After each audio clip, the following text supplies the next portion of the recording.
بنتي يا هناء، انت يا بيه قومي يلا عشان تنضفي الدار. جدتك جايه ست ابوهم، جايه عندنا عشان التنجيد بتاع اختك. قومي قومي يا بنتي، فز يا بنتي. ايه ست ابوهم؟ ست ابوهم جايه يما؟ ده هتجرفني جرف، هتقعد كل شويه تعلق لي على كل حاجه وهتتعبني وتقعد كل شويه تبعتني في مشاوير. بلاش يما ست ابوهم، مين اللي قال لها ان التنجيد الجمعه الجايه؟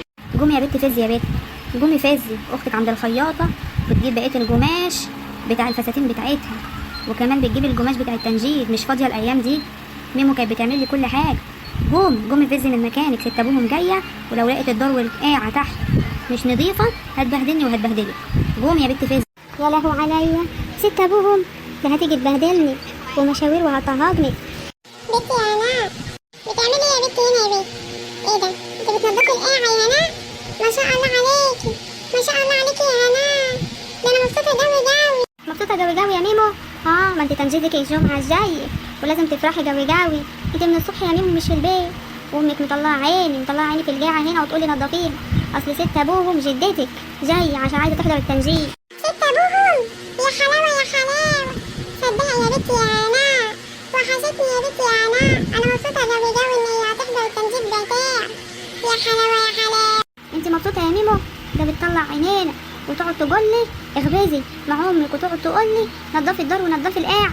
بتعب منها جوي جوي يا ميمو، وكمان انت كمان ماشيه هيطلع عيني انا عارفه. ولا انت مجنونة يا هناء؟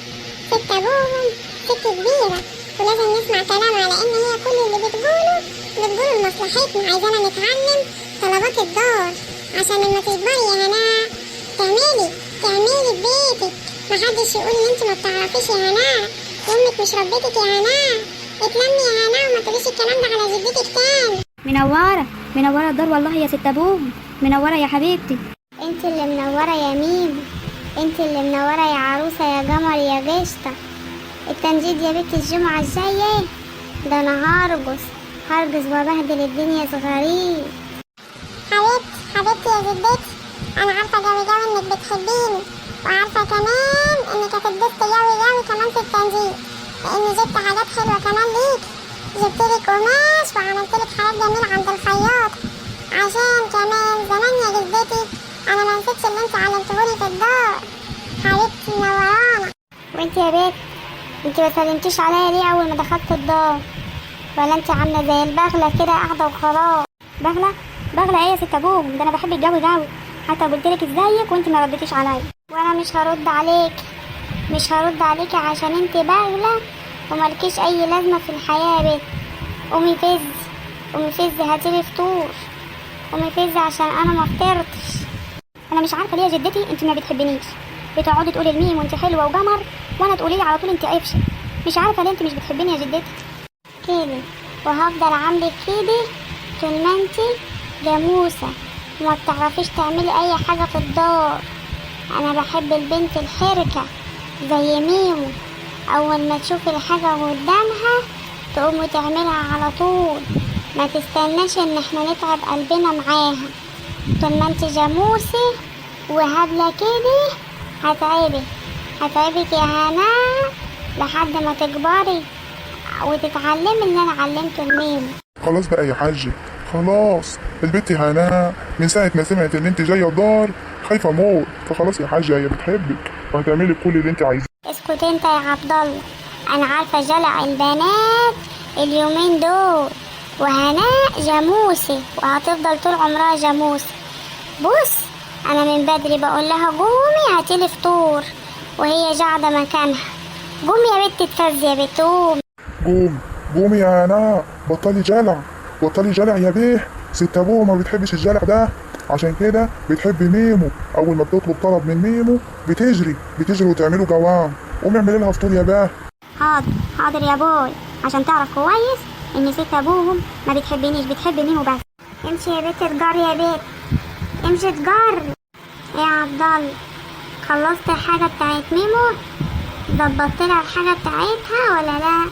ايوه يا حاجه، كل حاجه موجود وكل حاجه جاهزه، مستنيين بس وجودك معانا يوم التنجيد. هتبقى يوم جميل جوي. ماشي. هو انتوا كنتوا تقدروا تعملوا التنجيد ولا تعملوا حاجه من ورايا؟ ده انا كنت جيت هديت البيت ده كله فوق دماغي.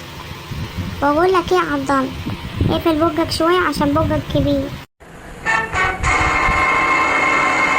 بقول لك ايه، تخيط الحاجة كويس وتحشيها جتن كتير وتظبطها كده، لحسن لو مفيش حاجة عجبتني مش هديك العمولة بتاعتي. خلاص يا حاجة والله تعبتني من الصبح، حتى ألوان القماش اللي انت جبتيه عملتها لي.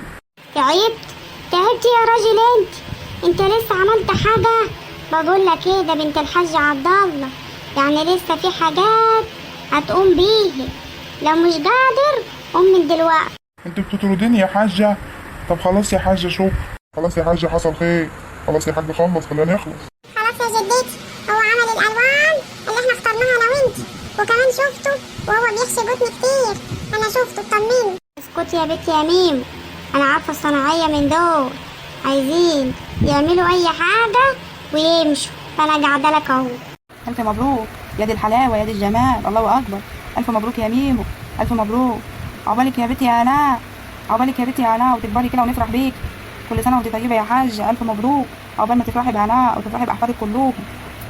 مين دي يا بنتي يا ميمو اللي بتتكلم الولية دي؟ دي حماتي يا جدتي، انت مش عارفاها؟ لا انا ما كنتش اعرف.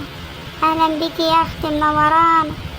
بقول لك يا راجل انت، انا مش عاجبني الخياطه بتاعت المرتبه دي، اعمل المرتبه دي تاني. بقول لك ايه، انت فاكر ان ست ابوهم حد يعرف يستعبطها؟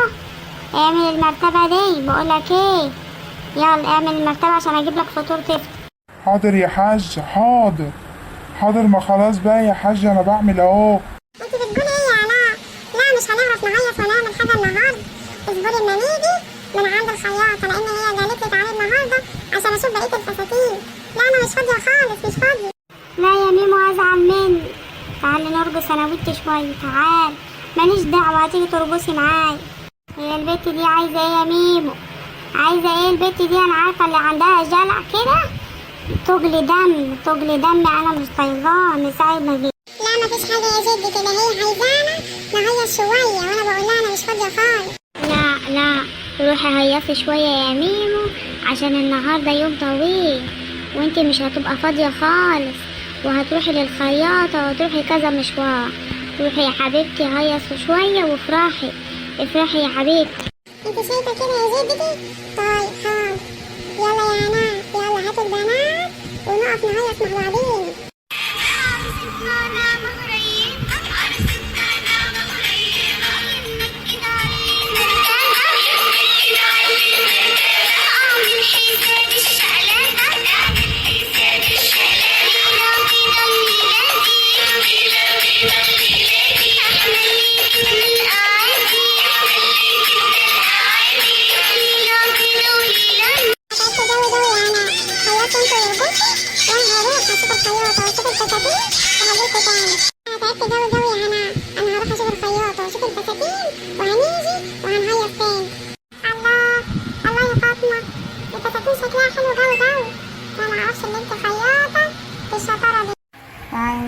عن جد يا ميمو انا تعبت جوي في الفساتين.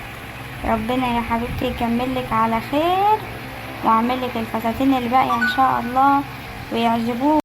شكرا يا فاطمه، انا عارفه اني جبت القماش في وقت قليل جوي، وانت عشان شاطره اثبتتلي شطارتك وخلصتهم بسرعه. معلش بقى يا فاطمه، انا تعبتك، انت اختي وانت عارفه ان انا بحبك. طيب هتقيسي بقى الاحمر ده كمان ولا هتعملي ايه؟ لا يا فاطمه لا، خلاص اللي معايا ده يوم الحنه ان شاء الله هلبسه، والفساتين الباقيه دي كمان انا هشيلها لاي مناسبه تانيه ابقى البسها. ايه يا بنتي يا علاء بتعملي ايه؟ بنضف الجاعه يا ميمو، مش انا قلتلك اما ست ابوهم تيجي هتمرمطني في الدار وهتمرمطني في كل حته، وكمان مش بيعجبها بتقعد تشتمني. معلش يا علاء، هو الراجل خلص التنجيد وخلص الحاجه يا علاء؟ خلص كل حاجه 100 هتسكبوهم، شافت الحاجه كلها واديته العموله بتاعته كمان فطرته وكمان شربته شاي وقالت له ما تزعلش مني، انا بس اهم حاجه ميمو تطلع 100 عشان دي بنت الحاج عبد الله. بصراحه طلعت عينه يا ميمو، بس الحاجه جميله قوي. ربنا يخليكي ليا يا ست ابوهم، دي جد حبيبتي، انا عارفه ان هي مش هتسيبه غير لما يطلع الحاجه 100. خلصت يا بنتي يا هنا ولا ما خلصتيش يا بنتي؟ انا عارفه انك جاموسه ومش هتخلصي الدار.